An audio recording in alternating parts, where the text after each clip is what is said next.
ஃப்ரண்ட்வுட்ஸ் நேயர்களுக்கு வணக்கம். பாஜக அதிமுக கூட்டணியில குழப்பம் உச்சகட்டத்தில் இருக்குது. அது வெளிப்படையாவே நம்மளுக்கு தெரியுது. மக்களாகிய நமக்கு வெளிப்படையாவே தெரியுது. ஆனா அங்க இருக்கிற தலைவர்கள் அதை முழுசா ஒப்புக்கொள்ள முடியாம எதனா ஒரு காரணத்தை என்ன பண்றாங்க, பூச்சாண்டியே என்ன பண்ணிட்டாங்க, பேசிட்டே இருக்கிறாங்க. சோ இந்த வகையில அமித்ஷா அவர்கள் எடப்பாடி பழனிசாமியுடைய போக்கு சரியில்லை, அவருடைய செயல்பாடுகள் சரியில்லை, இதுதான் அவருக்கு லாஸ்ட் வார்னிங், லாஸ்ட் வாய்ப்பு, இதை அவர் பயன்படுத்திட்டாருன்னா நல்லது, இல்லா கட்டி அவர் அவ்வளவுதான் அப்படின்ற ரேஞ்சில தான் அமித்ஷா வந்துட்டாரு, பாஜக வந்துருச்சு அப்படின்னு பார்க்கப்படுது. என்ன விஷயம் அப்படின்னு பாத்தீங்கன்னா, இங்க திமுகவை ஆட்சி கட்டில இருந்து இறக்கணும், திமுகவை தோல்வி அடைய செய்யணும் அப்படின்ற ஒரே ஒரு காரணத்துக்காகத்தான் அதிமுக பாஜக கூட்டணி வச்சிருக்கு அப்படின்னு அவங்க சொல்றாங்க. ஆனா அது இல்ல. என்ன விஷயம் அப்படின்னு பாத்தீங்கன்னா, எடப்பாடி பழனிசாமிக்கு இது வாழ்வா சாவா அப்படின்ற ஒரு தேர்தல் தான் 2026 சட்டமன்ற தேர்தல். தொடர்ந்து 10 தேர்தலை சந்திச்சு தோல்வி அடைந்திருக்கிறார்.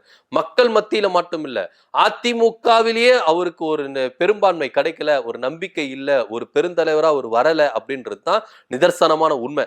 தனக்கு வேண்டியவங்களை வச்சு எதனா ஒரு நிகழ்ச்சி ஏற்பாடு செஞ்சு மாலைகளை போட்டு வாள்களை கொடுத்து அதை செஞ்சு இதை செஞ்சு நான் ஒரு தலைவன் புரட்சி தமிழன் அப்படின்ற மாதிரிலாம் அவர் தான் கிரியேட் பண்ணிக்கிறாரே கண்டி, மக்கள் மத்தியில ஜெயலலிதா அவர்களுக்கோ எம்ஜிஆர் அவர்களுக்கோ மக்கள் மத்தியில கொடுத்த பட்டம் அவருக்கு இல்ல, தன்னுடைய ஆதரவாளர்கள் மூலியமா கொடுக்கப்பட்ட பட்டம் தான் புரட்சி தமிழன். சோ இது எல்லாமே பாத்தீங்கன்னா தன்னுடைய ஆதரவாளர்களை வைத்து காசுகளை கொடுத்து என்ன பண்ணிட்டு இருக்காரு, நடத்திட்டு இருக்காரு. சோ பொதுக்குழுல கூட எத்தனை கோடிகள் கைமாறிச்சு அப்படின்ற விஷயம் அரசல் புரசலா பேசப்பட்ட விஷயம், அதுக்குள்ள நம்ம போக வேண்டாம். இப்போ என்ன விஷயம் அப்படின்னு பாத்தீங்கன்னா, இப்போ அதிமுக பாஜக கூட்டணி சேர்ந்திருக்குல்ல, இதுக்கு எடப்பாடி பழனிசாமி தான் நன்றி சொல்லணும். எடப்பாடி பழனிசாமிக்கு இது ஒரு லாஸ்ட் வாய்ப்பு, எடப்பாடி பழனிசாமிக்கு வாழ்வா சாவா தேர்தல், பாஜகக்கு இல்ல திமுகக்கு இல்ல, ஆனா எடப்பாடி பழனிசாமிக்கு இது வாழ்வா சாவா தேர்தல். சோ இந்த 2026 சட்டமன்ற தேர்தல 5 முனையில போட்டி அப்படின்ற மாதிரி தான் வந்தது. ஒன்னு திமுக, அதிமுக, பாஜக, நாம் தமிழர் கட்சி, தமிழக வெற்றி கழகம். சோ 5 முனை போட்டிகள் நிலமோ அப்படின்னு சொல்லிட்டு தான் எதிர்பார்க்கப்பட்டது. ஆனா இத பாஜக கொஞ்சமும் விரும்பல, அதிமுகவும் விரும்பல. ஏன் அப்படின்னு பாத்தீங்கன்னா, பிரிஞ்சு கிடந்தா ஓட்டுகள் பாத்தீங்கன்னா திமுகவுக்கு கணிசமா போறதுக்கான வாய்ப்புகள் உண்டு. அதனால இப்போ எதிர்கட்சிகளை ஒன்றிணைக்கணும் அப்படின்ற ஒரு நோக்கில தான் அதிமுகவும் பாஜகவும் இறங்கினாங்க. அதன் முதல் கட்டமா தான் 2 பேரும் இணைஞ்சிருக்காங்க. இந்த கூட்டணியில நாம் தமிழரையும் உள்ள கொண்டு வரணும், தமிழக வெற்றி கழகத்தை உள்ள கொண்டு வரணும்னு சொல்லிட்டு துடியா துடிக்கிறாங்க. அது வேற விஷயம். ஆனா இங்க பாஜகவுக்கு எந்த ஒரு விஷயமும் என்ன பண்ணல, பெருசா தெரியல. ஏன்னா நாடாளுமன்ற தேர்தல பாஜக என்ன பண்ணிச்சு, அதிமுகவை பின்னுக்கு தள்ளி 2ஆம் இடத்துல வந்தாங்க. சோ இத எடப்பாடி பழனிசாமி ஒப்பும் கொண்டார், பாஜகவுக்கு உண்மையிலேயே பவர் இருக்குது அப்படின்னு சொல்லிட்டு ஒப்புக்கொண்டார். ஆனா இங்க பாஜக பாத்தீங்கன்னா ஒரு மாய பிம்பத்தை தான் காட்டினாங்க. என்னன்னா ஓபிஎஸ் உடைய ஆதரவாளர் அவங்களுக்கு என்ன பண்ணாங்க இருந்தாங்க, டிடிவி தினகரன், சசிகலாவுடைய ஆதரவாளர் இருந்தாங்க. சோ இவங்களுடைய வாக்கு தான் பாஜகவுக்கு பூஸ்ட் கொடுத்ததே கண்டி, பாஜக தனித்து நின்று வெற்றி பெற்றாங்கன்னா இல்லவே இல்லை. இதை எடப்பாடி பழனிசாமி ஒத்துக்கவே மாட்டேங்கிறாரு. ஓபிஎஸும் டிடிவி தினகரனும் சசிகலாவையும் நம்ம கூட்டணி சேர்த்துக்கிட்டா அதிமுக ஒரு பெரும் கட்சி ஆயிரும், பாஜக தமிழ்நாட்டுல இருக்கிற இடம் எல்லாமே போயிரும் அப்படின்றத எடப்பாடி பழனிசாமியால பொறுத்து கொள்ளவே முடியல. ஏன்னா அவருக்கு ஈகோ இடிக்குது. ஓபிஎஸ் உள்ள கொண்டு வந்தாலோ, டிடிவி தினகரன் உள்ள கொண்டு வந்தாலோ, சசிகலா உள்ள கொண்டு வந்தாலோ தன்னுடைய எதிர்காலம் என்னவா இருக்கும் அப்படின்றது அவரா அந்த ஈகோ என்ன பண்ணுது, இடிக்குது. அதனாலேயே அவங்க 3 பேர் என்ன பண்ணாரு, ஒதுக்கி வச்சிருக்காரு. கிட்டத்தட்ட உண்மையிலேங்க இந்த 3 பேர் அதிமுகக்குள்ள வந்துட்டா அதிமுக ஒரு தவிர்க்க முடியாத ஒரு பெரிய கட்சி ஆயிடும். திமுகவுக்கு உண்மையிலேயே பாத்தீங்கன்னா ஸ்டஃப் கொடுக்கற வேண்டிய ஒரு கட்சியா தான் அதிமுக இருக்கும். ஆனா இதை எடப்பாடி பழனிசாமி கதை கச்சிதமா என்ன பண்றாரு, ஒன்று சேர விட மாட்டேங்கிறாரு.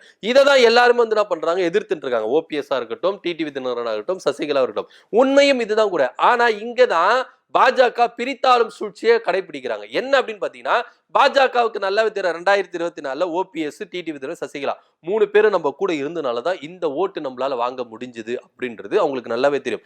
அதனாலதான் அவங்க 3 பேரை விட்டு கொடுக்காம பாஜக என்ன பண்ணுது, இவ்வளவு அந்த அளவுக்கு என்ன பண்றது, ஸ்ட்ராங் ஆயிருக்கு. இப்போ நாடாளுமன்ற தேர்தல 3ஆம் இடத்துக்கு வந்தது அதிமுக, 2ஆம் இடத்துல பாஜக. சோ இவங்க 2 பேரை கூட்டணி வச்சா நம்ம 2026 என்ன பண்ணலாம், சோ கணிசமான வாக்குகளை வாங்கி நம்ம வின் பண்ணி கோட்டைக்குள்ள போயிடலாம் அப்படின்னு சொல்லிட்டு தான் இவங்க கனவு கண்றாங்க. ஆனா இங்கதான் இவங்களுடைய வேலைகள் என்ன பண்ணுது, வேற மாதிரி போகுது, தப்பா போகுது கணக்கு அப்படின்றது தான் நிதர்சனமான உண்மை. இப்போ பாஜக என்ன நினைக்குது அப்படின்னு பாத்தீங்கன்னா, இங்க அதிமுக வின் பண்ணணுமா, இல்ல பாஜக வின் பண்ணணுமா, இல்ல எடப்பாடி பழனிசாமி வின் பண்ணி இங்க ஆட்சியை பிடிக்கணுமா, இல்ல தேசிய ஜனநாயக கூட்டணி ஆட்சியை பிடிக்கணுமா, இல்ல எடப்பாடி பழனிசாமி தலைமையில தனித்துவமான ஆட்சி அமைக்கணுமா அப்படின்ற ஒரு குழப்பம் இருக்குதுல்ல. சோ இதுக்கு எல்லாத்துக்குமே பாஜக என்ன பண்ணிருக்கா, ஒரு சான்ஸ் கொடுத்திருக்கா எடப்பாடி பழனிசாமி. இந்த தேர்தல் எங்களுக்கு வாழ்வா சாவா இல்ல. இந்த தேர்தல்னா இன்னொரு தேர்தல் நாங்க சந்திச்சுப்போம். அது இல்லாம நீங்க இல்லைன்னா இன்னொரு கூட்டணி கூட நாங்க வந்து என்ன பண்ணுவோம், அமைச்சு நாங்க என்ன பண்ணுவோம், தேர்தலை சந்திப்போம். ஆனா இந்த தேர்தல் உங்களுக்கு வாழ்வா சாவான்ற தேர்தல். இந்த தேர்தல் நீங்க தலைவர் அப்படின்றத அங்கீகரிக்க வேண்டிய தேர்தல். இந்த தேர்தலை நீங்க ஜெயிச்சாதான் அதிமுக அப்படின்ற ஒரு கட்சி இருக்கும். அதிமுகவின் பொதுச் செயலாளர் அப்படின்ற பதவி உங்களுக்கு இருக்கும். எங்களை வச்சு நீங்க என்ன பண்ணுங்க, ஜெயிச்சிருங்க அப்படின்ற மாதிரி தான் பாஜக இப்ப எடப்பாடி பழனிசாமிக்கு ஒரு சான்ஸ் கொடுத்திருக்காங்களா. இந்த சான்ஸை நீங்க மிஸ் பண்ணிட்டீங்கன்னா இனி உங்களை ஜென்மத்துக்கு காப்பாற்ற முடியாது சார். அதனால அமித்ஷா தரப்புல இருந்து கொடுக்கப்பட்ட ஒரு லாஸ்ட் சான்ஸ் எடப்பாடி பழனிசாமிக்கு இதுதான்.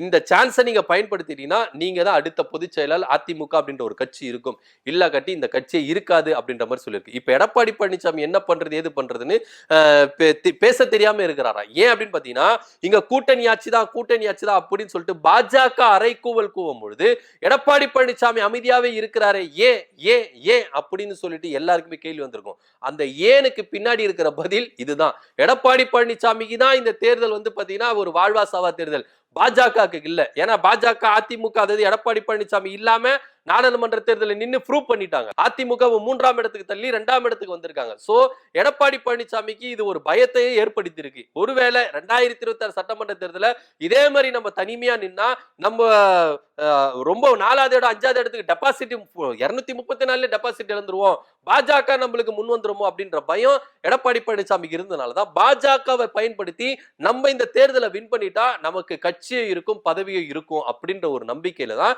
எடப்பாடி பழனிசாமி பாஜக கிட்ட கோரிக்கை வச்சிருக்கதா தகவல் வந்திருக்கு.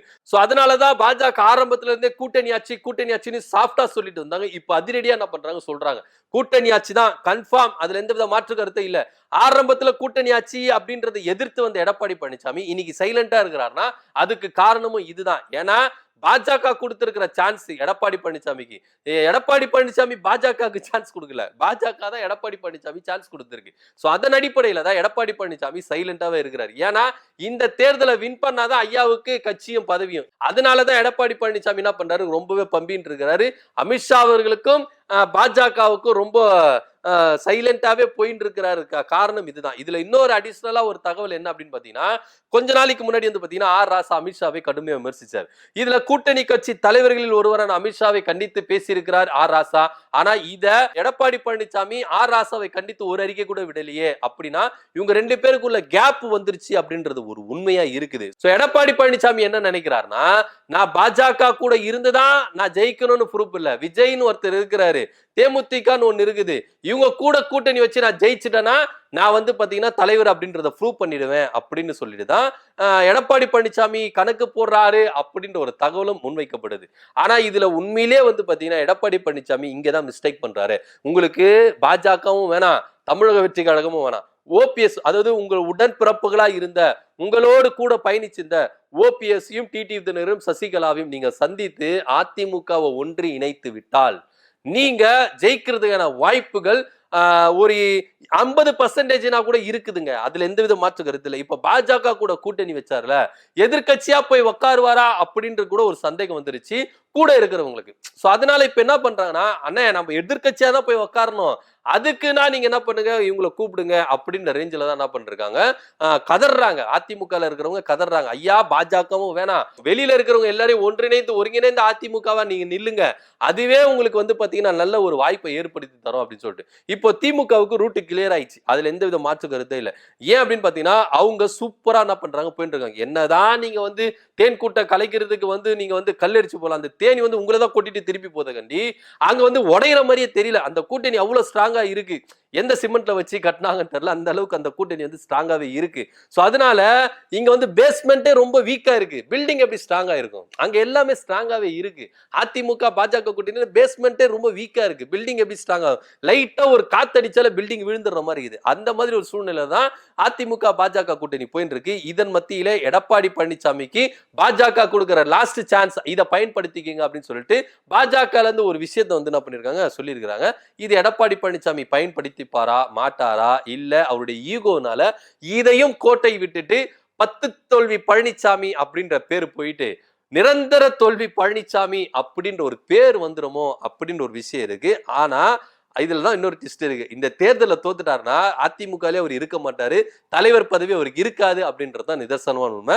பொறுத்திருந்து பார்க்கலாம் என்ன நடக்குதுன்னு சொல்லிட்டு. சோ பாஜக எடப்பாடி பழனிசாமிக்கு நாங்க கொடுக்கிற லாஸ்ட் சான்ஸ், இதை நீங்க பயன்படுத்தி நீங்க ஒரு சரியான தலைவர், அதிகாரமிக்க தலைவர், அங்கீகரிக்கப்பட்ட தலைவர் அப்படின்றத ப்ரூவ் பண்ணிக்கங்க அப்படின்னு சொல்லியிருக்கு. இதை எடப்பாடி பழனிசாமி பயன்படுத்துவாரா மாட்டுவாரா? உங்களுடைய கருத்து என்ன அப்படின்றத கீழே கமெண்ட் பண்ணுங்க. நன்றி, வணக்கம்.